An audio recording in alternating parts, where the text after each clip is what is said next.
Les initiatives sport et développement de la JICA.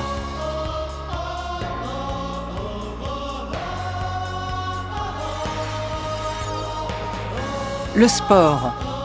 Il transcende les frontières, les langues et les différences culturelles. Plaisir, enthousiasme, excitation. Le sport élargit les possibilités pour ceux qui le pratiquent et est un premier pas pour construire le futur.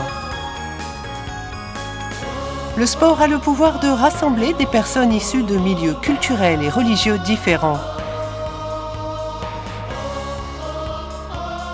Rencontrer d'autres personnes à travers le sport encourage la compréhension mutuelle et le respect de la diversité. La JICA veut promouvoir la paix dans un monde où chacun peut s'adonner au plaisir du sport.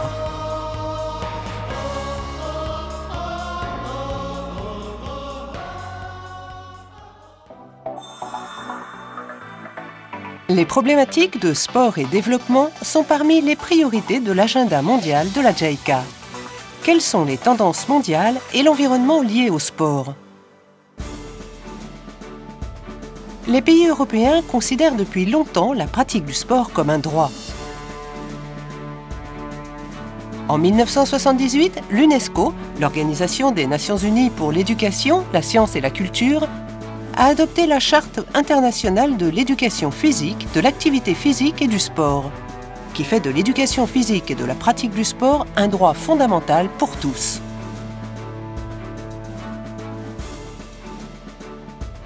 En 2003, l'Assemblée générale des Nations unies a adopté une résolution sur le sport qui en fait un moyen de promouvoir l'éducation, la santé, le développement et la paix.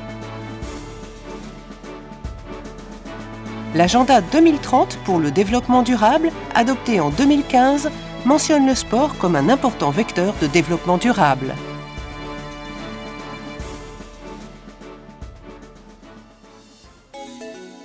La façon d'envisager le sport est en constante évolution. Dans le même temps, les attentes envers le sport au niveau mondial sont toujours plus importantes.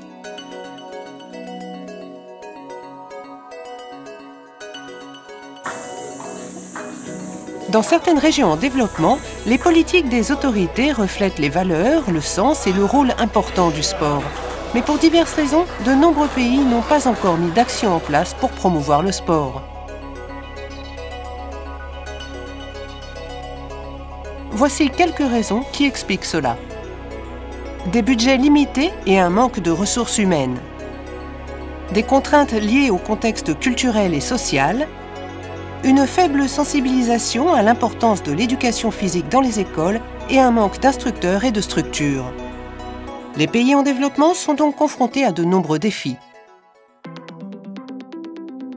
Le Japon a beaucoup d'expérience en ce qui concerne l'accès au sport pour tous. L'éducation physique est promue dans les écoles avec un festival annuel du sport appelé Undokai et des activités parascolaires en club. Les activités sportives contribuent à vitaliser les communautés locales, notamment des séances de gymnastique à la radio. Des projets sport et développement sont menés de longue date par la JICA avec des volontaires dans le domaine du sport, depuis l'envoi des premiers volontaires japonais pour la coopération à l'étranger JOCV en 1965. Le déploiement d'une coopération internationale dans le domaine du sport, tirant parti des atouts du Japon, met en lumière la spécificité de la coopération japonaise, soutenue par une philosophie qui promeut le bien-être mental comme faisant partie intégrante du développement humain. C'est aussi un moyen pour le Japon de montrer sa façon unique d'appréhender la coopération internationale. La JICA a deux approches en matière de sport et de développement.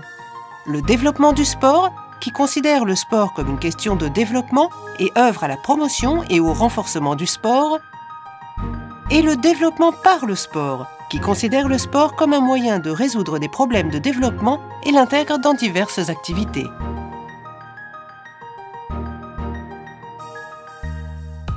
Pour le développement du sport, la JICA a identifié 3 thèmes pour élargir les occasions de pratiquer le sport, avec pour pilier central l'amélioration de l'accès au sport. Il s'agit de mettre en place des infrastructures institutionnelles, notamment de renforcer les politiques et les organisations liées au sport. De fournir des infrastructures matérielles, que ce soit les installations ou les équipements, et de développer des activités de promotion et de renforcement du sport en entraînant des athlètes, en formant des entraîneurs et en organisant des compétitions. Pour le développement par le sport, la JICA se base sur 2 piliers: le développement de ressources humaines et la promotion de l'inclusion sociale et de la paix.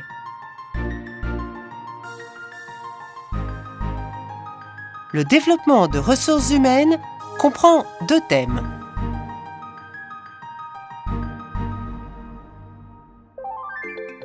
Le premier thème est la promotion de la santé. Une pratique appropriée et régulière du sport joue un rôle majeur dans la prévention et l'atténuation des maladies liées au mode de vie et pour le maintien en forme des seniors.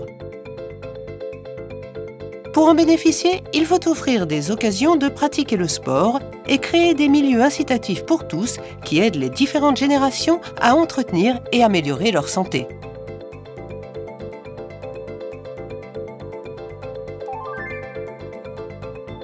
Le deuxième thème est l'éducation.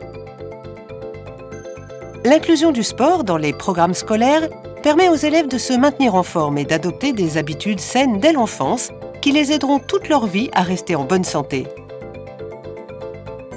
Ces dernières années, les écoles soulignent aussi l'importance d'inculquer non seulement des connaissances comme la lecture, l'écriture ou le calcul, qui se mesurent par des tests académiques, mais aussi des qualités difficiles à quantifier, comme la proactivité, la persévérance, le leadership et la motivation.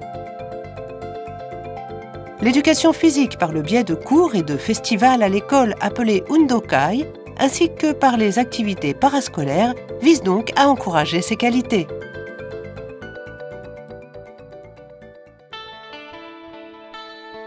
Le second pilier du développement par le sport est la promotion de l'inclusion sociale et de la paix, qui comprend aussi 2 thèmes. Le premier thème est la promotion de la participation sociale.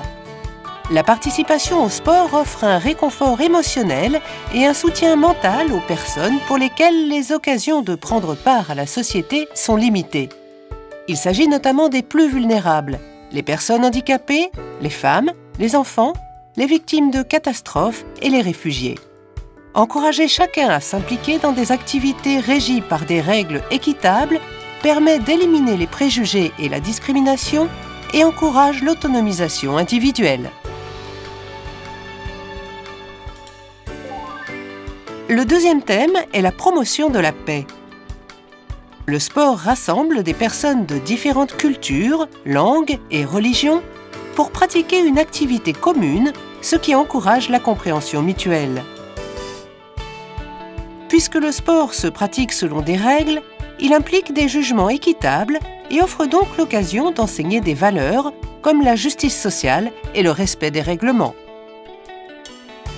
Grâce à ces particularités, le sport peut aider à surmonter les différences et à encourager la compréhension mutuelle. La JICA cherche ainsi à réaliser une société pacifique et respectueuse de la diversité.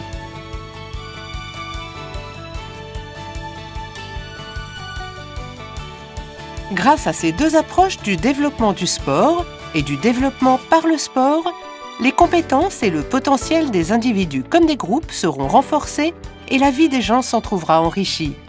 Telle est la démarche de la JICA dans le cadre des projets sport et développement.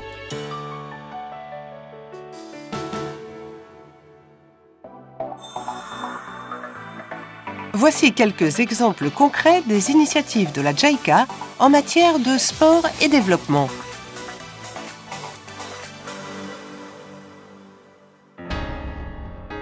Les efforts de la JICA dans ce domaine prennent des formes variées, des programmes de volontariat aux projets de coopération technique en passant par la formation de stagiaires.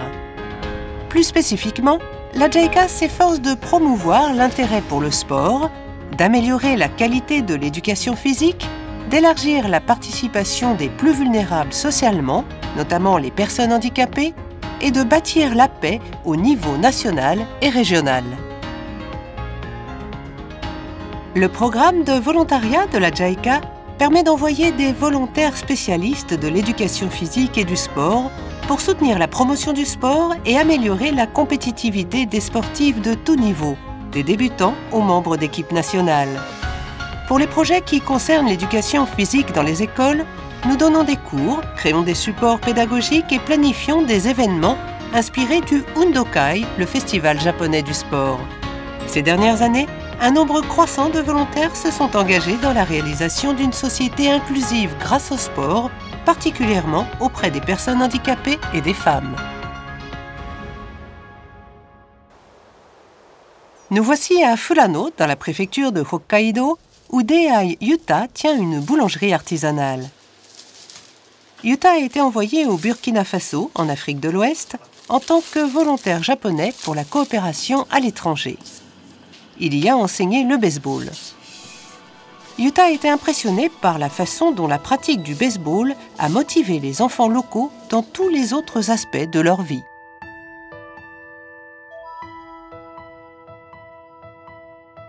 Il raconte, « Quand on fait du sport, on observe facilement ses progrès. Le sport permet de se développer physiquement, mais aussi mentalement, car il apprend à relever des défis et à persévérer pour acquérir de nouvelles compétences. Il permet aussi de développer des raisonnements logiques pour réussir ces défis. Les enfants ont très facilement observé les changements qui s'opéraient en eux grâce au sport. » Yuta a fortement ressenti la force positive du sport pendant sa mission. Il dit, « Quand une personne se passionne pour un sport, le sport devient une occasion de progresser personnellement.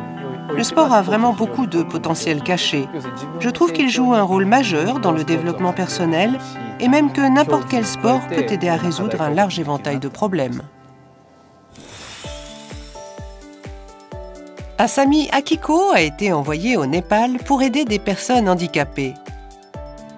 Pour encourager leur participation sociale, elle leur a présenté la boccia, un sport adapté aux personnes souffrant de handicaps divers. En jouant à la boccia, ces personnes qui d'ordinaire passaient presque tout leur temps chez elles ont commencé à changer.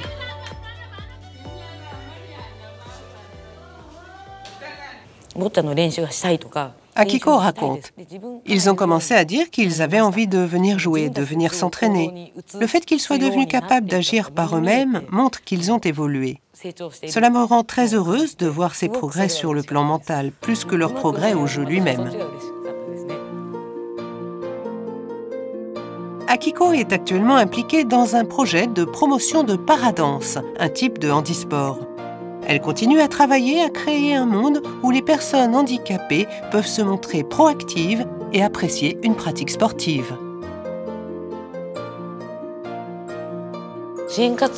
Elle dit, « L'un des aspects les plus importants de nos activités de soutien, c'est l'implication des gens auprès desquels on intervient et le changement qu'on observe chez eux. Notre présence sert à déclencher un changement. S'ils arrivent à évoluer et continuent à progresser ne serait-ce qu'un peu, une fois qu'on n'est plus là, alors c'est qu'on a réussi. Je pense qu'il est très important de leur proposer des choses qui les encouragent à participer et à maintenir une motivation pour aller plus loin. » Dans le cadre de ces initiatives sport et développement, la JICA propose une formation au Japon intitulée « Une éducation physique de qualité à l'école ». Dans plus de 90% des pays du monde, le sport fait partie des matières obligatoires du programme scolaire. Mais la façon dont cela est appliqué varie. Dans les pays en développement, les gens sont parfois peu sensibilisés à l'importance de l'éducation physique et les établissements manquent d'infrastructures et d'éducateurs. Au vu de la situation, la JICA a mis en place une formation spécialisée. Elle accueille des stagiaires, par exemple des éducateurs, originaires de divers pays, qui viennent d'apprendre les principes et les méthodes de l'éducation physique dans les écoles japonaises.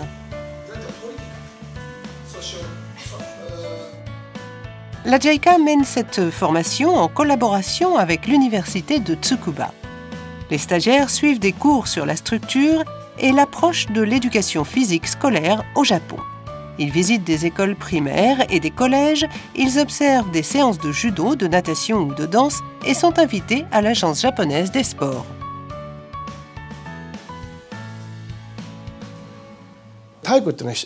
Monsieur Hasegawa souligne, de nombreux sports se jouent à plusieurs. On enseigne aux stagiaires que la coopération entre les élèves est un aspect essentiel. La mise au point de stratégies pour qu'une équipe plus faible l'emporte sur une plus forte peut aussi être très éducative. Les cours de PS au Japon incluent bien sûr le sport, mais aussi des moments pour discuter des tactiques. L'université de Tsukuba a même développé une application pour smartphone destinée aux stagiaires. L'université a collecté des données sur la façon dont les professeurs d'EPS animent leurs cours. L'appli présente ces données de façon visuelle et facile à comprendre. Monsieur Hasegawa indique, les cours sont résumés dans un rapport, comme ici. On voit ce qui a été fait pendant la séance. Les stagiaires peuvent regarder sur la vidéo ce qu'a dit le professeur, comment il encourage les élèves. C'est très facile de visualiser la quantité de discours et les aspects que l'enseignant a mis en avant. On apprend plus en analysant en profondeur un cours qu'en se contentant d'observer une séance de PS dans une école japonaise. Quand les stagiaires rentrent dans leur pays, ils utilisent l'application pour améliorer les méthodes d'éducation physique chez eux. Pendant la pandémie de Covid-19, les formations se sont déroulées en ligne.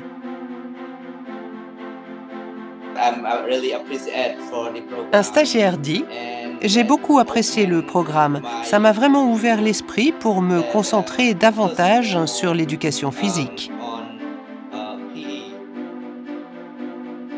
Les éducateurs sportifs explorent constamment les différentes possibilités pour l'éducation scolaire, sans se limiter à l'amélioration des performances athlétiques. Monsieur Hasegawa raconte, pendant les cours de PS, les élèves construisent des relations entre eux. Ils apprennent à comprendre les sentiments des autres, à trouver des solutions pour satisfaire l'équipe. Ces expériences sont cruciales pour le développement de l'enfant. Lancée en 2017, Ladies First est la première compétition d'athlétisme 100% féminine en Tanzanie. L'événement a été créé pour mettre les athlètes féminines à l'honneur, car elles avaient très peu d'occasions de participer à des entraînements ou des compétitions. Il permet de révéler et de cultiver des talents susceptibles de se distinguer lors de rencontres internationales. Les droits des femmes sont traditionnellement restreints en Tanzanie, où la violence contre les femmes et les grossesses précoces ne sont pas rares.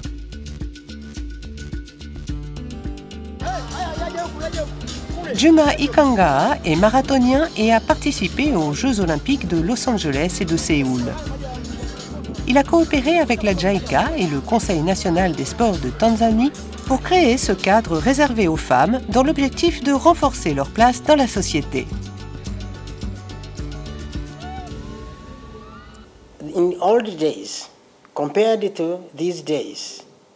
Monsieur Ikangaa a dit, comparé à aujourd'hui, dans le passé, les femmes n'étaient pas vraiment sensibilisées à la pratique du sport. Elles pensaient qu'elles n'avaient pas la force de faire des choses aussi difficiles que les hommes. Cette perception biaisée les empêchait de prendre part au sport.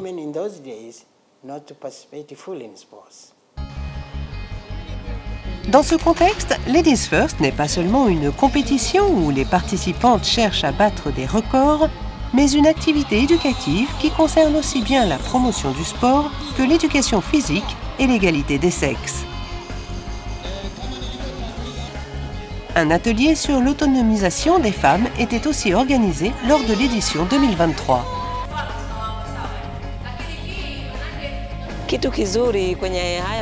Une athlète raconte, « La compétition m'a montré que les femmes pouvaient aussi faire du sport. J'étais contente de voir autant de femmes épanouies ici. » Une autre dit, « Le fait de participer et de gagner m'a transformée. C'est grâce au soutien des autres athlètes, des entraîneurs et de la JICA. On espère que cela ouvrira d'autres opportunités encore plus importantes à l'avenir. »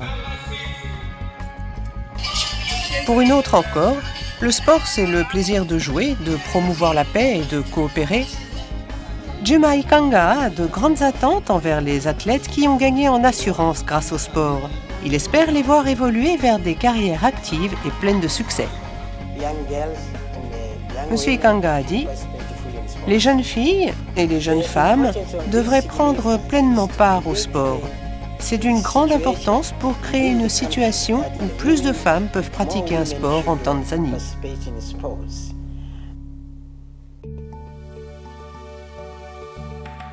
La plupart des personnes souffrant de handicap dans les campagnes du Laos vivent confinées sous la protection de leur famille et n'ont que peu d'occasions de prendre part à la vie sociale. Les handisports sont donc un excellent moyen pour elles de se faire des amis et de prendre de l'assurance pour gagner en indépendance socialement. Le projet de promotion du sport pour les personnes handicapées et de renforcement des capacités des entraîneurs et des experts sportifs, mis en œuvre au Laos par la JICA, forme des instructeurs de handisport capables de mener ensuite des athlètes en compétition et d'encourager les sports universels sur le terrain. Les sports universels sont ouverts à tous, peu importe l'âge ou le handicap. Ce projet vise à mieux faire connaître les handisports au Laos en faisant non seulement la promotion du sport, mais en envoyant des para-athlètes visiter des écoles et en menant des activités de promotion auprès des entreprises.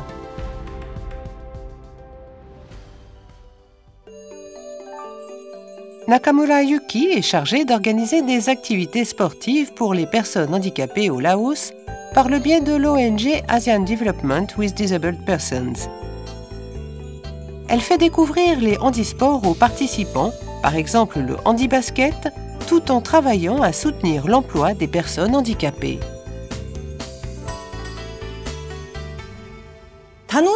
Elle explique « Quand on cherche une activité qui rassemble, qui procure du plaisir, qui crée une atmosphère positive, la réponse, c'est le sport. Pour faire un sport, il faut s'entraîner. Et donc cela donne l'occasion de se faire des amis, de gagner en confiance, de se sentir impliqué dans quelque chose plutôt qu'isolé.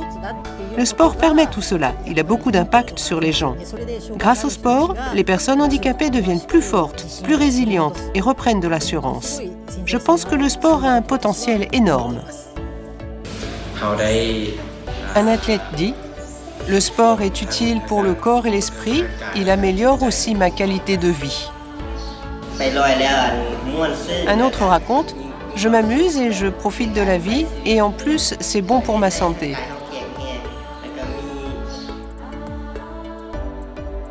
Le sport a aussi une influence positive sur la motivation des personnes handicapées.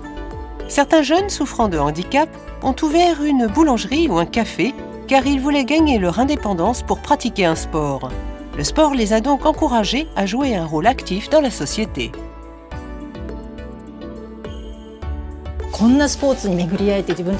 Yuki explique « Les membres du club de basket se sont montrés très actifs. Comme ils ne pouvaient pas gagner leur vie en jouant seulement, ils se sont mis à travailler pour pouvoir continuer. L'un d'eux a même lancé son entreprise pour employer d'autres personnes handicapées. J'ai vu beaucoup de gens faire des progrès énormes. Les intégrer dans le monde du travail en tant que membres actifs de la société est le seul moyen pour le Laos de devenir plus inclusif. Et je crois que de grands changements sont en train de s'opérer.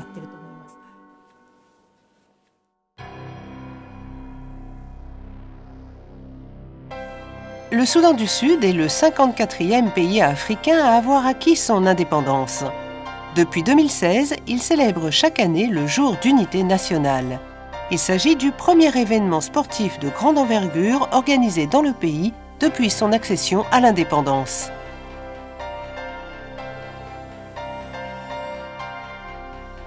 Le pays est toujours en proie aux conflits qui opposent les groupes ethniques, de sorte que la construction d'une société inclusive par la cohésion sociale et l'unité est essentielle pour parvenir à la paix et à un développement durable. Dans cette situation, la JICA a coopéré avec le gouvernement du Soudan du Sud pour organiser le Jour d'unité nationale dans le cadre du projet d'autonomisation des jeunes par le sport pour la promotion de la paix Yes for Peace.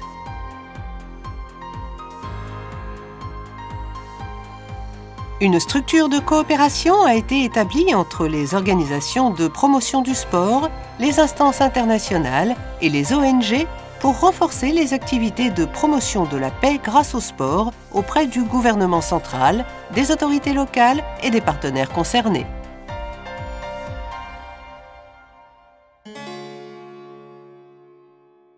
Guem Abraham est originaire du Soudan du Sud et pratique l'athlétisme.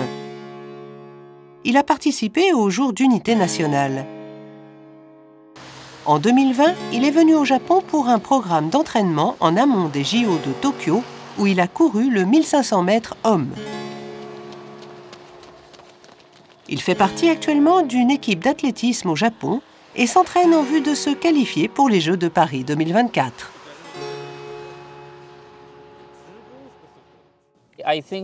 Il dit « Je pense que le jour d'unité nationale est un rendez-vous incontournable au Soudan du Sud.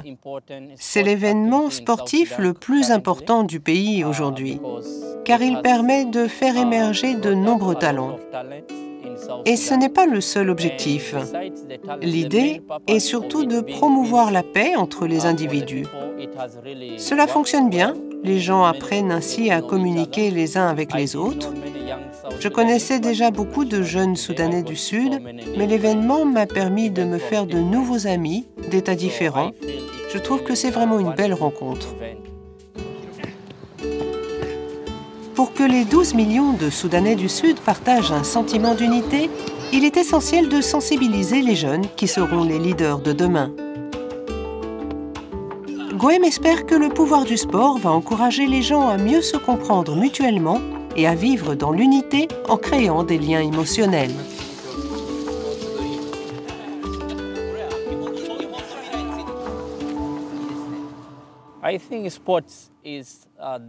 Il dit « Je pense que le sport est l'activité la plus à même d'encourager la paix, parce qu'il rassemble des personnes de tous horizons. Le Soudan du Sud compte 64 tribus, avec des cultures différentes. Il n'y a que le sport qui peut rassembler les gens, puisque nous n'avons pas de culture nationale commune. Je pense que les activités sportives sont des événements essentiels, capables de rapprocher les gens dans mon pays.